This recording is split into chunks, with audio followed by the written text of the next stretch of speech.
In this video, we're going to discuss the 5 most difficult second languages to learn if you're an English speaker, and the 3 most popular second languages to learn here in the United States. Now, to make up this list of the hardest 5 languages to learn, we turn to 3 expert organizations.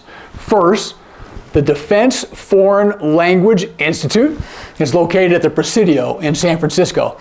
As you might imagine, based on its name, this is where members of the military go to learn a second language.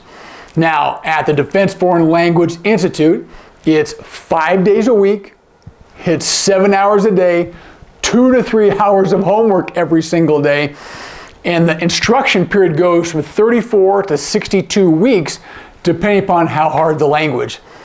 How about this? Let's talk to the FBI. Here in the United States, the FBI is actively trying to recruit individuals who speak a second languages and target languages for the FBI. Some you already guess. Spanish, Russian. Some of the more harder ones that you too, maybe you would guess. Mandarin, Korean. All right, and some you probably wouldn't guess at all. How about Urdu or Vietnamese? And our third expert is the State Department, specifically the Foreign Service. The Foreign Service is where government diplomats, attorneys, contractors go to learn a language. In the languages that they instruct, they separate all those languages into 5 classifications. Class 1, the easiest. And for an English speaker, think of Spanish and Italian, languages where we share some common basic elements of language. To learn those languages, it'll take 650 to 700 hours of class instruction. Now, class 1, 2, 3, 4, 5, class 5 being the hardest languages, it's going to take up to 2,200 hours of instruction to get that one down. Those are Mandarin, Cantonese, Korean, Japanese, and Arabic. Those are our most challenging languages according to the Foreign Service. So what are the most popular second languages to learn here in the United States? From 1980 to 2009, year in and year out, it was Spanish, French, and German. All that changed in 2013 though. By the time 2013 rolled around, Spanish still reigned supreme. French was still second, but American Sign Language took third as the most popular language to learn here in the US. So what makes a second language hard to learn? Let's give you a couple of examples. Think about some of the languages that were mentioned before: Arabic, Mandarin, Korean.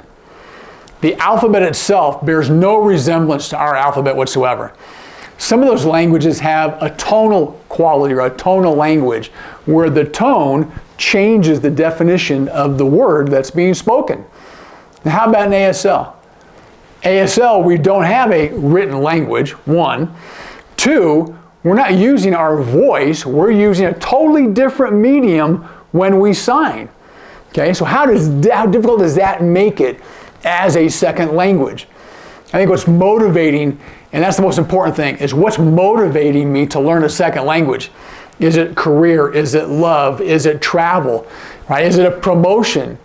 Crazy things like, how about adoption? How about foster? How about when a deaf child is born to hearing parents?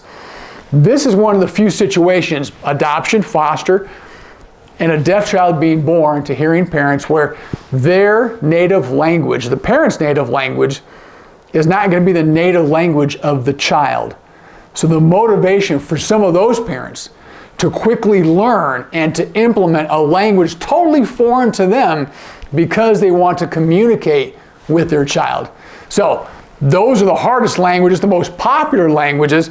If you'd like to learn more about American Sign Language, check out the other videos on this channel as you seek to share, right, a message and a language with the deaf in your community. Thanks.